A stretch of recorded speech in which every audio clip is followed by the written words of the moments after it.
Oh my god, what a crazy episode. Whew. I don't know where to begin. I honestly don't. I'm a loss for words. But, welcome back to Nephilim Entertainment, and this is my coverage of Fear of the Walking Dead. Stay tuned. If you haven't seen it, there will be spoilers. So, go back, watch the episode, then come hit me up here on Nephilim Entertainment.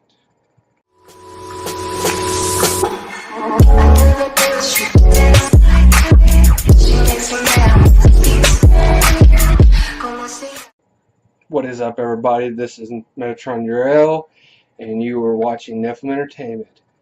And this covers episode 12, Brother's Keeper. Okay, so when we last left off, Troy got exiled, and Maddie Walker went to go find some water. So we're back at the camp. Apparently the digging for a well was a huge bust, but it made a nice little bonding experience for the nation and the ranch people. Alright, well, we really do more of a coverage of Troy at this point, because now we're starting to see that apparently Troy can actually fend himself pretty good out in the wild. I mean, if you like snake and like wandering around searching for tuna cans. So he knows how to take care of himself. Alright, so apparently Troy is not going to be so easy to kill. Fair point. But the little psycho, he went back to the outpost, where apparently all this kind of transpired. You know, you got the outpost where Walker and his people originally attacked to get the attention of the ranch people, which in turn caused a big war, which in turn, blah, blah, blah, blah, blah. You get the point. This is where it all took place. He's going back to the ranch. I thought he was going to make a camp there. But then I started noticing he was digging a grave. And looking at that bullet. Not once, but twice. Oh, so he's going to free up the chair and possibly take himself out. Bravo, sir. You're doing the world a favor. Wait. He turns around. What does he see? We don't know. Mystery. Ooh, mystery. But he turns around and he shoots the bullet up in the air. The one bullet up in the air. Now, is that your way of telling life or this world, you know what? I'm going to do as I please. I don't know. But he apparently sees something that tickles him pink. But they tease us. They don't really show it right away. They tease us. Okay. So we go back to the ranch. You got Jake, who apparently has always been sort of the strong one in the family. He's starting to have his doubts, and he's wanting to take Alicia and kidnap her and go somewhere magical. Just the two of them. Jakey boy, I think you got some feelings for Alicia that may not be shared, I thought. Well, then you got Crazy Dog, and he's worried about everything, and he's not sure if Jake is up to the task, and he kind of sort of trusts Nick, in a way. You got Ophelia pretty much sticking her neck out for Nick. And then you got Nick, who apparently is worried about Troy. I don't know if it's sort of like this responsibility type thing, but he's worried about him, and my heart goes out for you, Nikki. You're crazy. But Alicia, she's going back and forth between Jake and Nick. She is trying to keep these two without going crazy. You got one who's wanting to just give up on everything. You got another one who's worried for ungodly reasons. So poor Alicia, she don't know what to do. And in comes Troy. He's back at the ranch, right where all this went down, back at his daddy's house. And he apparently wants to deliver a message of the reckoning. At first I thought it was just going to be some hollow threat, like, I'm going to come back and I'm going to make you guys pay. A beast. He's talking crazy. Are you having a sunstroke? Are you hallucinating? What did you see? You saw the beast. Next thing you're going to tell me you saw the 4 horsemen of the apocalypse and possibly Elvis and some aliens. He delivers a message for Jake. And where is Jake? Fighting with Alicia. And okay, this is the thing that gets me. Okay, I love Jake's character. He is such a pacifist, but he's not stupid. Him and Alicia get into it, and he pretty much just busts out the Clark family just right there. He said, you got your Madison who cozied up to my dad. You got your brother who became best friends with my brother, and then what are you doing? Are you seducing me? Look, I said it a few episodes back, and this holds water, and this is apparently holding truth. I think the Clark family is got this big devious thing, and I think Madison is the ringleader of this little trinity of, you know, craziness. Because Jake's right. You had Madison cozy up to Otto, became BFFs. You had Jake and Troy who became BFFs, and then you had Alicia who seduced and jumped into Jake's bed. So, oh my God! I mean, if you think about it, Jake obviously saw this coming.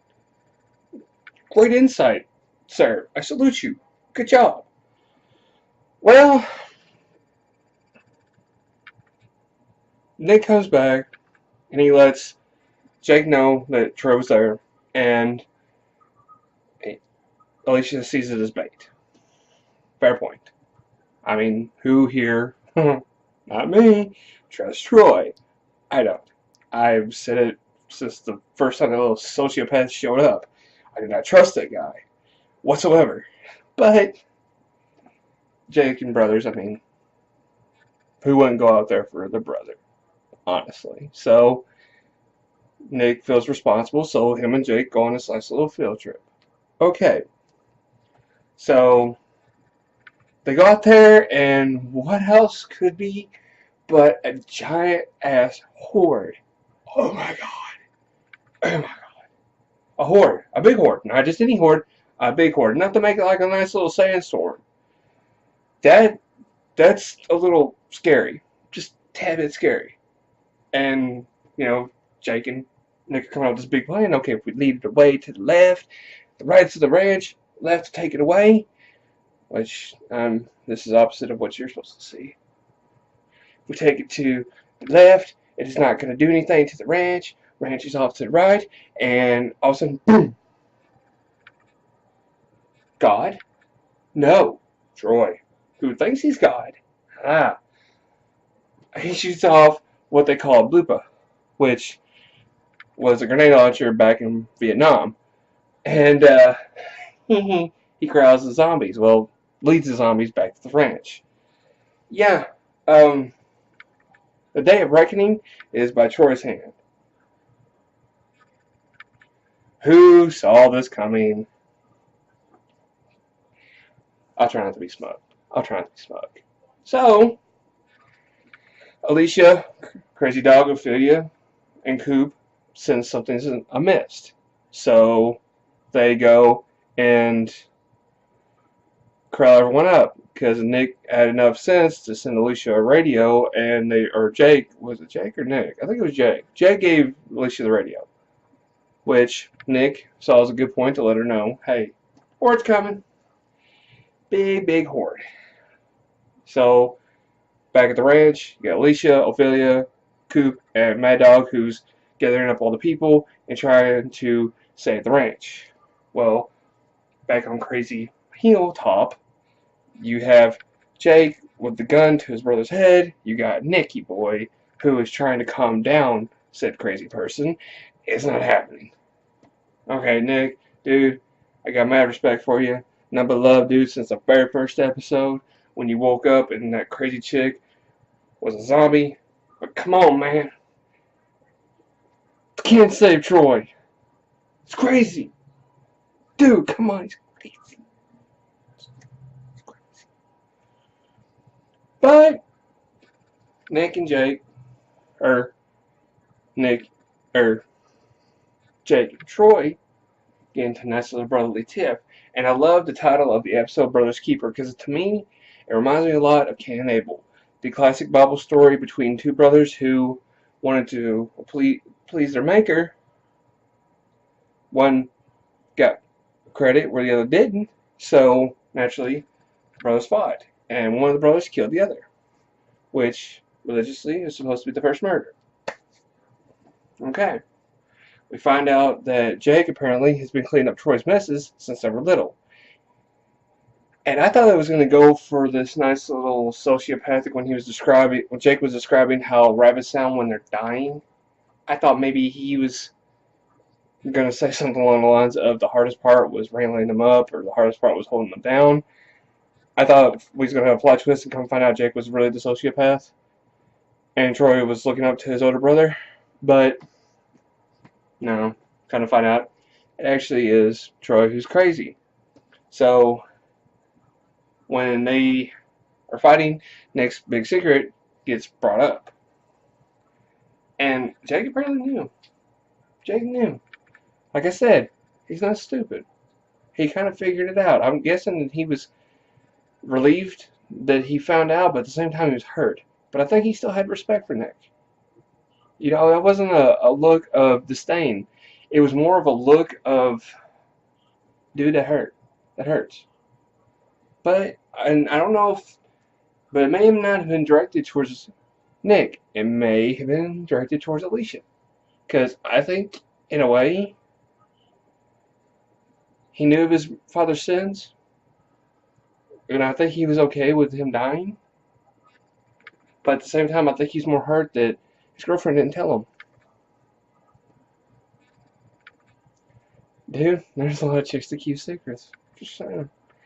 Alright, so apparently after this big fight, Nick decides that he's going to take up for Troy. And ends up knocking Jake down a hill. And what should happen? Surprise, surprise. Oh, there's a zombie waiting at the bottom of the hill. And guess what? Jake gets bit. Oh, God. But they do the classic, the also classic survival instinct. Let's chop off the limb and see if that works. Yeah.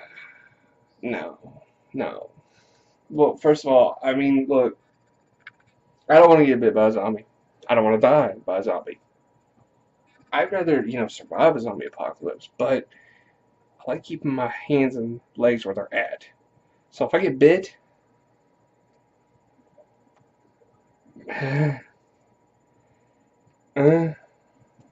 which, on all aspects, what's more worth it, my life or an arm? I don't know. But, so, they're gathering up the forces back at the ranch. And I love Crazy Dog's character because the more he talks, the more I'm starting to like this guy. He calls BS on the whole thing and figures it out from the start. It was Troy. You, sir, have won the GOAT Star of this week. I'm proud of you. You have called out Troy on his BS from the very start. And I like that because he pointed out the fact that it had to be Troy that led him there. That led the big horde there. And he is right. How? You may not have guessed what a blooper that shoots grenades, but hey, go star for Crazy Dog. Give that man a cigar. And possibly an extra rifle, because they don't need it, because the horde cometh. It comes. And when it comes, you got Troy and Nick and Jake racing back to the ranch in the back of a truck, while Jake is dying slowly in Troy's arms. You have the camp trying to establish like this sort of like, and I want to point out the fact that to me, what they did with the walkers at the ranch is they took the RVs and made sort of like a barrier. And honestly, it reminded me sort of like a Wild West Last Stand. I love that because Coop points it out. It's the last stand of the ranch. And he'd be right.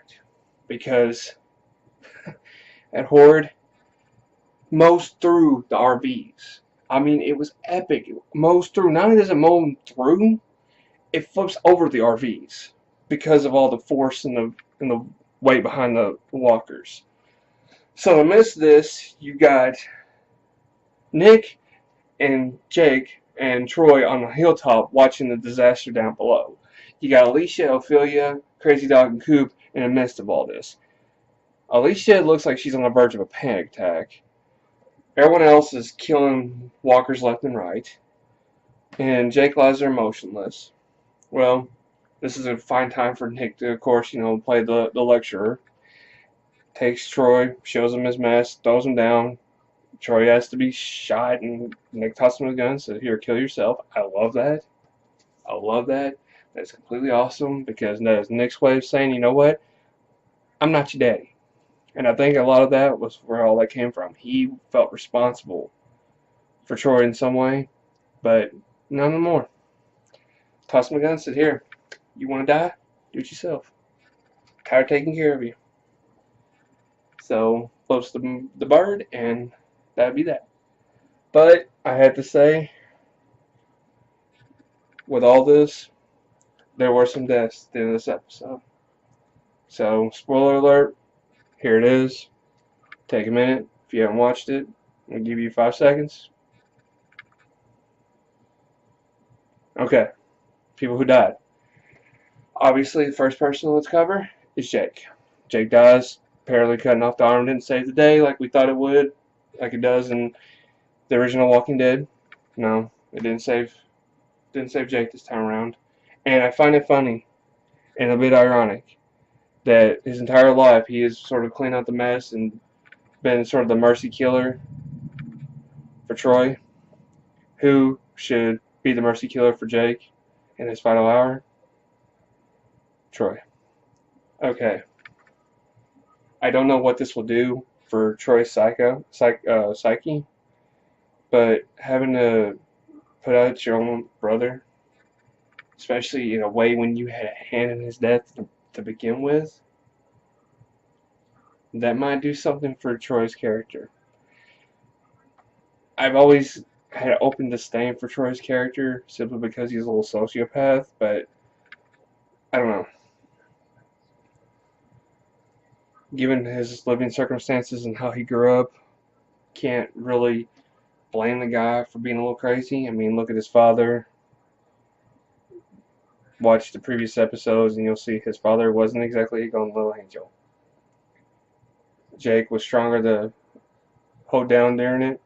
Troy wasn't. So, right now, I want to openly give my first clear record, clean slate for Troy's character. Let's see how this turns out further on, because obviously they're going to keep him around. Jake's gone. Okay, slash him. Now you got Coop. Coop, for Coop's character to be so minuscule, he actually had somewhat of a big impact on these characters. First of all, he rallies the troops. That's the first thing. He tells them it ain't gonna matter what we do, it ain't gonna matter how much we fight each other. In the end, the walkers are not gonna care. They're gonna come towards us. They're gonna come after us. He's the one that rallied the troops when the horde was coming in the first place. Not only that, but he got Nick to stand up and take Troy's spot as the leader of the militia. Was that intentional, or was Coop a mastermind himself? Think about it.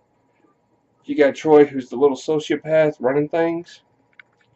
The militia, obviously, and they're okay with a lot of stuff that Troy's done. Then you got the militia, who could very well start doing the exact same thing Troy did. But Coop nominates Nick to start leading the band. Nick keeps him in check. Keeps him from doing crazy things. Keeps him from doing revolts and slaughtering people. And I have to say, Coop may have very well saved a lot of people. And how should he die? Mercy shot from militia. Comes full circle. Saved by the Walkers, or saved by the Clarks, died by the Clarks. And yeah, then you got some, few other characters that don't mean much. I mean, you got Ka or Kay or whatever her name was. She dies at the hands of the walkers, and then they're all sort of gathered down at the bottom of the pantry, waiting for certain doom. But I have to say this, to wrap this point up, is I loved Alicia, Crazy Dog, and Ophelia going through those walkers.